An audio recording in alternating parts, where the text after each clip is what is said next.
Hello friends, welcome to my channel. இன்னைக்கு இந்த வீடியோல நம்ம என்ன பார்க்க போறோம் அப்படினா ரொம்ப ஈஸியான புடலங்காய் பொரியல் தான் பார்க்க போறோம். இந்த பொரியலை இதே மெத்தட்ல நீங்க பண்ணும்போது டேஸ்ட் ரொம்ப நல்லா இருக்கும். ரொம்ப ஈஸியாவும் ரெடி பண்ணிடலாம். வாங்க இந்த பொரியல் எப்படி பண்றதுன்னு வீடியோல பார்க்கலாம். அதுக்கு நான் ஒரு pan எடுத்துர்க்கேன். 2 ஸ்பூன் அளவுக்கு எண்ணெய் ஊத்திக்கிறேன். எண்ணெய் நல்லா சூடானதுக்கு அப்புறமா 1/2 ஸ்பூன் கடுகு போடுறேன். கடுகு லைட்டா ஃப்ரை ஆனதுக்கு அப்புறமா 1/2 ஸ்பூன் உளுந்தம் பருப்பு அதையும் போட்டுக்கங்க. இப்போ இது ரெண்டும் நல்லா ஃப்ரை ஆயிடுச்சு. இந்த ஸ்டேஜ்ல வெங்காயமும் பச்சை மிளகாயும் ஆட் பண்றேன். நான் இன்னைக்கு 2 பச்சை மிளகாயும் ஒரு பெரிய சைஸ் வெங்காயமும் கட் பண்ணி ஆட் பண்ணிருக்கேன். இப்போ இது லைட்டா ஃப்ரை பண்ணிக்கங்க. லைட்டா ஃப்ரை பண்ணதுக்கு அப்புறமா கொஞ்சமா கறிவேப்பிலை அதையும் ஆட் பண்ணிக்கங்க. இப்போ இது நல்லா ஃப்ரை பண்ணிக்கலாம். இப்போ இது நல்லா ஃப்ரை ஆயிடுச்சு. இந்த ஸ்டேஜ்ல இது கூட புடலங்காயை ஆட் பண்ணிடலாம். நான் இன்னைக்கு 250 கிராம் அளவுக்கு புடலங்காய் எடுத்திருக்கேன். தோல் எல்லாத்தையும் சீவிட்டு கழுவிட்டு கட் பண்ணி எடுத்து வச்சிருக்கேன். இந்த மாதிரி நீட்ட சைஸ்ல கட் பண்ணிக்கங்க. இப்போ அது கூட கொஞ்சமா மஞ்சள் தூள் ஆட் பண்ணிக்கலாம். தேவையான அளவுக்கு உப்பு அதையும் ஆட் பண்ணிக்கங்க. இது எல்லாம் ஆட் பண்ணதுக்கு அப்புறமா நல்லா மிக்ஸ் பண்ணிக்கங்க.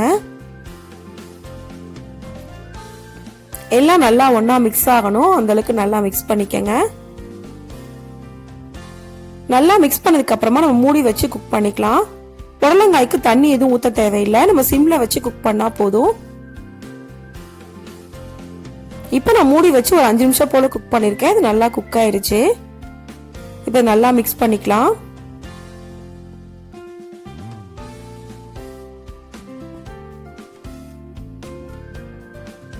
இப்போ நல்லா குக் ஆயிருச்சு. இந்த ஸ்டேஜ்ல இது கூட 1 ஸ்பூன் அளவுக்கு நான் துவரம் பருப்பு ஆட் பண்றேன்.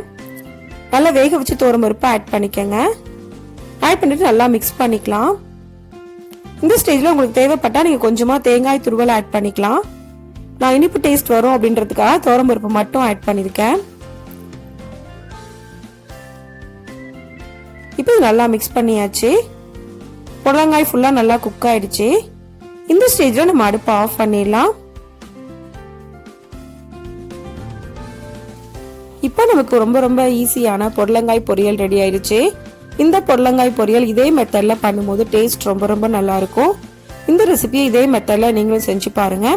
இந்த வீடியோ உங்களுக்கு பிடிச்சிருந்தா லைக் பண்ணுங்க, ஷேர் பண்ணுங்க, கமெண்ட் பண்ணுங்க. மறக்காம சேனலை சப்ஸ்கிரைப் பண்ணுங்க.